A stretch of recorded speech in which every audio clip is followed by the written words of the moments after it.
ನಮಸ್ಕಾರ.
ಅಯ್ಯೋ ನಮಗೆ ಕಷ್ಟ ಆಗ್ತಿದೆ, ಇಲ್ಲಿ ಸಾಲ ಸಿಗ್ತಿಲ್ಲ. ಜನರನ್ನು ಹೇಗೆ ಮಾಡಿದ್ರೂ ಕಷ್ಟ ಪ್ರೇಕ್ಷಕ ಬಿಂದುಗಳೇ, ಮೇಂಟೈನ್ ಮಾಡೋದು ಕಷ್ಟ. ನಾವು ಅಂತೀವಿ ಒಂದು ಮನೆಯಲ್ಲಿ 5 ಜನರನ್ನು ಸುಧಾರಿಸೋದೇ ಕಷ್ಟ. ಪೂರ್ತಿ ಕರ್ನಾಟಕದ 8 ಕೋಟಿ ಜನಸಂಖ್ಯೆಯನ್ನು ಮೇಂಟೈನ್ ಮಾಡೋದು ಅಥವಾ ಸುಧಾರಿಸಿಕೊಳ್ಳೋದು ಕಷ್ಟ ಸರ್ಕಾರಕ್ಕೆ. ಆದರೆ ಈಗ ಒಂದಿಷ್ಟು ಜನ ಸಾಲವನ್ನೇ ನಂಬಿಕೊಂಡು ಜೀವನ ಮಾಡೋರು ಅಳ್ತಾ ಇದ್ದಾರೆ, ಸಾಲ ಸಿಗೋದಿಲ್ಲ ನಮಗೀಗ, ನಾವೇನು ಮಾಡಬೇಕು ಅಂತ. ಆದರೆ ಸಾಲ ತೆಗೆದುಕೊಂಡವರು ನಗ್ತಾ ಇದ್ದಾರೆ, ಯಾಕಂದರೆ ನಮಗೆ ಒಂದಿಷ್ಟು ಆರಾಮ್ ರಿಲೀಫು ಸಿಕ್ತು, ಏನೋ ಒಂದು ಮಾಡಿಕೊಂಡು ಸಾಲವನ್ನು ತೀರಿಸ್ಬೋದು ಅಂತ ಒಂದಿಷ್ಟು ಜನ ಇದ್ದರೆ, ಸಾಲನೇ ತೀರಿಸಿದಾಗ ಇನ್ನು ಮುಂದುವರ್ಕೊಂಡು ಹೋಗ್ಬೋದಪ್ಪ ಅಂತ ಇನ್ನೊಂದಿಷ್ಟು ಜನ ಇರ್ಬೋದು. ಅದು ಅವರವರ ಮನಸ್ಥಿತಿ, ಅದು ಇಲ್ಲಿ ಬೇಡ.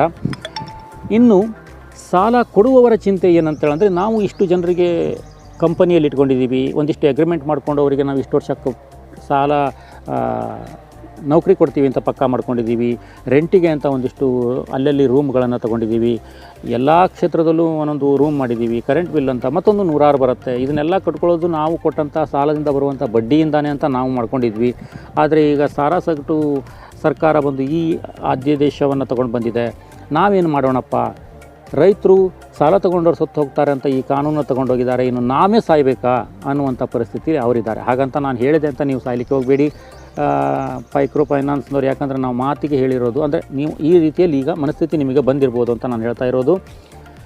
ಈಗ ಅವ್ರ ವಿಚಾರ ಆ ಥರ ಇದೆ. ಈಗ ಅವರು ಎಲ್ಲಿ ಹೋಗಬೇಕು?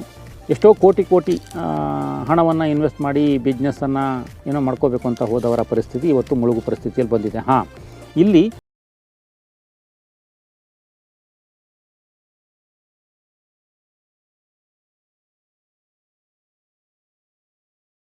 ಎಲ್ಲರೂ ಒಂದಿಷ್ಟು ಕಂಡೀಷನನ್ನು ಹೇಳಿದ್ದಾರೆ. ಆ ಕಂಡೀಷನ್ ಯಾವುವು ಮತ್ತು ಮೈಕ್ರೋ ಫೈನಾನ್ಸ್ನ ಉದ್ದೇಶ ಏನು ಅನ್ನೋದನ್ನು ನಿಮಗೆ ಹೇಳ್ತಾ ಬರ್ತೀನಿ.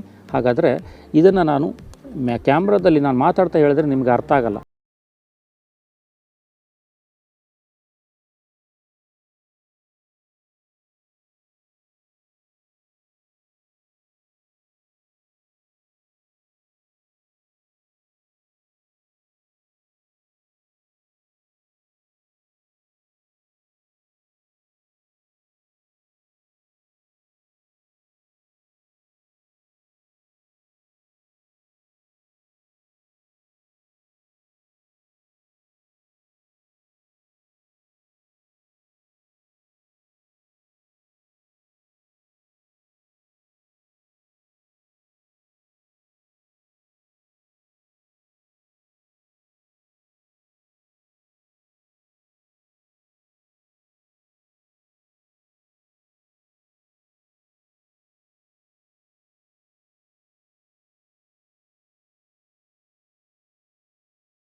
ಅವಮಾನ ಮಾಡುವುದು ನಿಷಿದ್ಧ.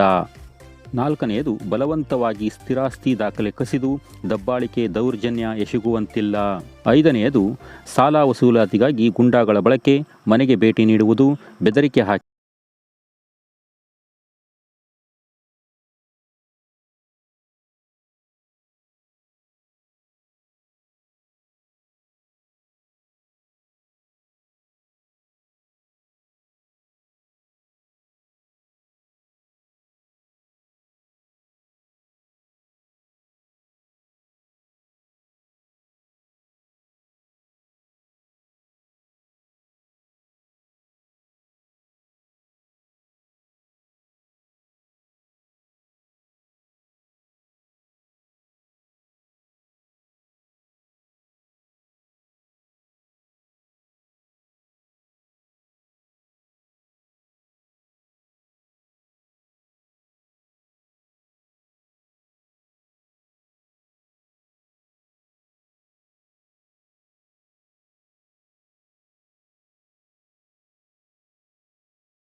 ಸಂಸ್ಥೆ ಅಥವಾ ಲೇವಾದಾರನು 6 ತಿಂಗಳ ಕಾರಾವಾಸದೊಂದಿಗೆ ಅಥವಾ 10,000 ರೂಪಾಯಿ ವಿಸ್ತರಿಸಬಹುದಾದ ದಂಡದೊಂದಿಗೆ ಅಥವಾ ಅವೆರಡನ್ನು ಸೇರಿಸಿ ಅನುಭವಿಸತಕ್ಕದ್ದು.